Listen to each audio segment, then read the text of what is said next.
In fact, the Ministry of External Affairs has confirmed that 8 Indian seafarers from the oil tanker MT Valiant Roar, detained in Iran since the 8th of December, are now set to be finally released after the Iranian judiciary cleared their release. Now, the crew members were held on smuggling allegations. They faced harsh conditions, including jail and solitary confinement on the crippled ship. And now they are going to be released as confirmed by the MEA. The Indian government intervened at the highest level, securing consular access and pushing for their release. The 8 seafarers, including Shoaib Akhtar Ansari and Akash Kumar Singh, are undergoing repatriation procedures, with 5 released on the 2nd of February, 3 on the 3rd of February. However, several Indian seafarers remain detained in Iran. They are awaiting similar relief. We've had consular access. Our consulate in Bandar Abbas, our officials in Bandar Abbas, they have gone and met them. Of those 16, 8 people, this is what we have been informed by the Iranian authorities.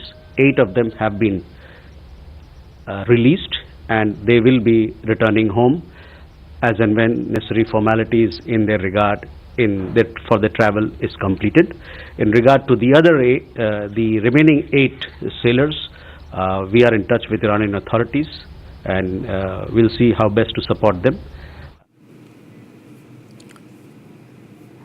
All right, Shavan Sen joins us live on the broadcast for more. Shavan, well, MEA has now confirmed that the 8 seafarers will be released. Tell us about the background of this case. The Republic TV has been closely tracking this story. Well, Rakshita, let me just give a little bit of a background of how, in fact, Republic TV was the first news network to have picked up this entire matter. In fact, I'd received an email from one of the family members because this happened in the month of December.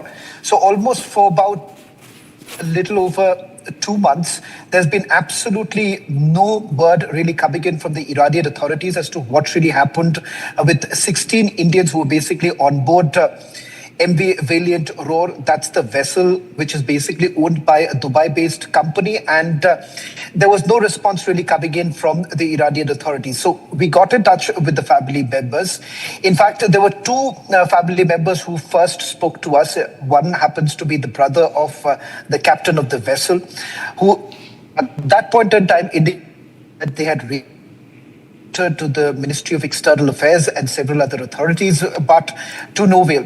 There was no response really coming in from anyone. Let me also tell you that as far as the charges that were leveled against them, for the initial few days, they had absolutely no idea as to why the crew members were taken into custody. A total of about 18 seafarers were on board. 16 of them happened to be Indians. The rest of them are foreign nationals. 8 of them were basically taken into custody. They were taken out from the vessel and they were lodged in an Iranian jail.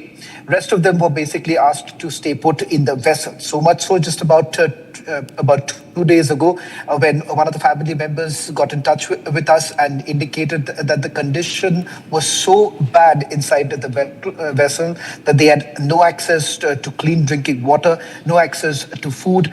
Their replenishment were basically all...